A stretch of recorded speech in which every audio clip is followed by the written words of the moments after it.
Chapter 1. The Occupation. It's 1942 and the Netherlands, once peaceful, once proud, is now under Nazi occupation. German soldiers patrol the streets. Curfews, checkpoints and fear have become part of daily life. But among the silent crowds and empty-eyed citizens there were a few who refused to bow. One of them was Freddie Oversteegen, just 16 years old. To the world she was an ordinary Dutch girl, thin, quiet, always riding her bicycle through the streets of Haarlem. But beneath that calm, innocent face, she was hiding secrets that could cost her life. Freddie, along with her sister Truus and their fiery friend Hannie Schaft, had joined the Dutch resistance. They weren't soldiers, they weren't spies by training. They were just teenage girls, with bicycles, courage, and a burning hatred for oppression. Their mission was simple, but deadly.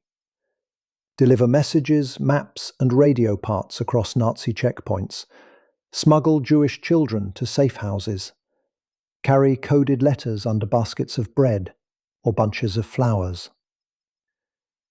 Every ride was a risk. Every turn of the pedals could mean discovery, arrest, or execution. But Freddie was fearless. To the soldiers, she looked harmless. A sweet Dutch girl on a bicycle, maybe running errands or visiting family. They never suspected the truth, that her bike carried the lifeblood of the resistance. Sometimes she rode past Gestapo headquarters, smiling politely as she passed guards who would have killed her if they knew. Other times, she carried tiny folded papers hidden inside her handlebars, messages that could change the course of entire operations. And every time she rode away from a checkpoint with her heart pounding and her legs shaking, she knew one mistake meant she wouldn't come home. In a war built on fear, 3 teenage girls became the messengers of hope, armed with nothing but courage and a bicycle. Chapter 2. The Red-Haired Girl. By 1943, the German occupation had grown darker, crueler, and more desperate. Executions were public, deportations were daily, and the resistance was bleeding, betrayed, hunted, and cornered.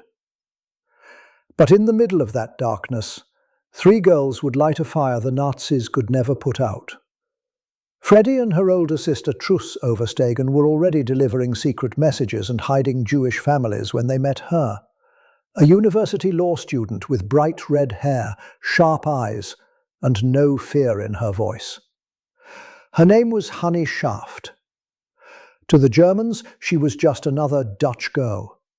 To the resistance, she would become a weapon. Hannie was different, fierce, intelligent, and unshakably brave. She didn't just want to resist the Nazis, she wanted to fight them. Soon, the 3 girls formed one of the most effective and most unexpected resistance cells in the Netherlands. Their cover? Perfect.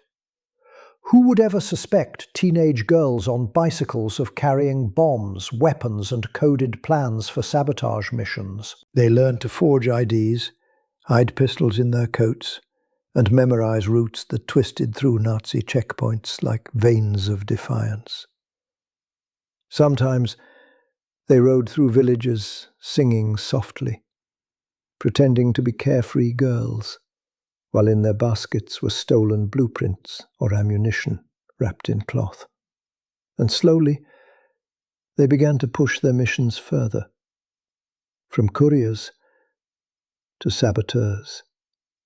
They cut phone lines, blew up railway tracks, and later, when the war demanded it, they carried out assassinations of Nazi collaborators.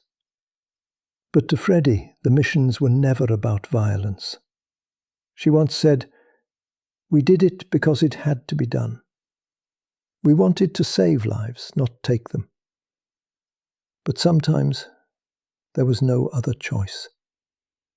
They were young, they were terrified, but they refused to let fear decide their future.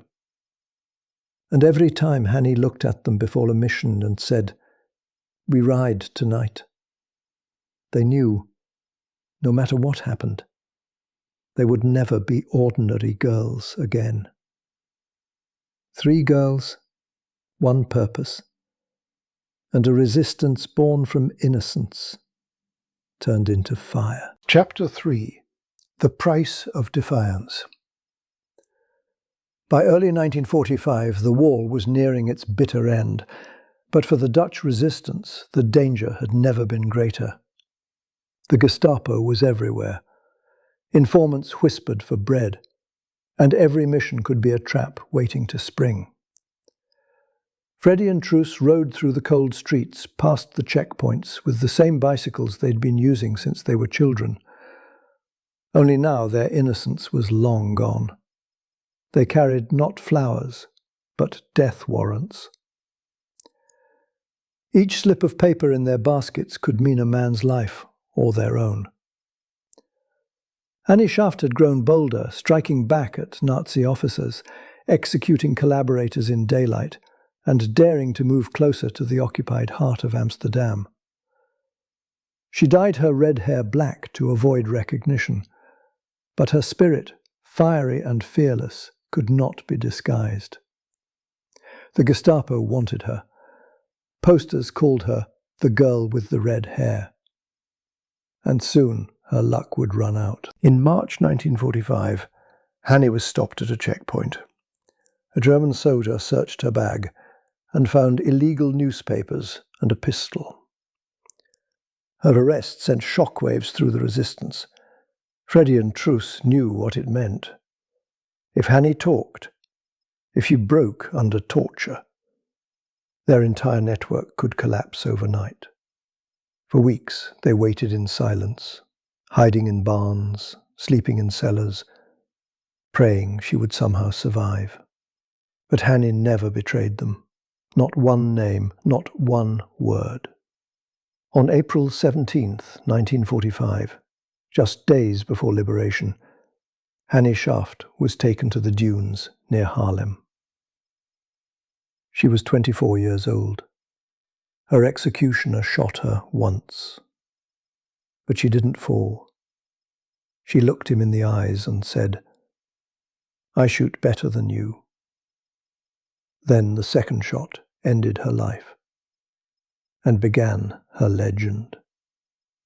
When the Netherlands was freed weeks later, the Oversteegen sisters rode through streets filled with cheers, but to them victory felt hollow. They had survived, but a part of them, the fearless girl with red hair, never would. Freddie later said, "People call us heroes. We were not. We were just human. We did what we had to do." Their bicycles carried more than secrets. They carried courage and the burden of memory. And even long after the war ended, the echo of their wheels never stopped.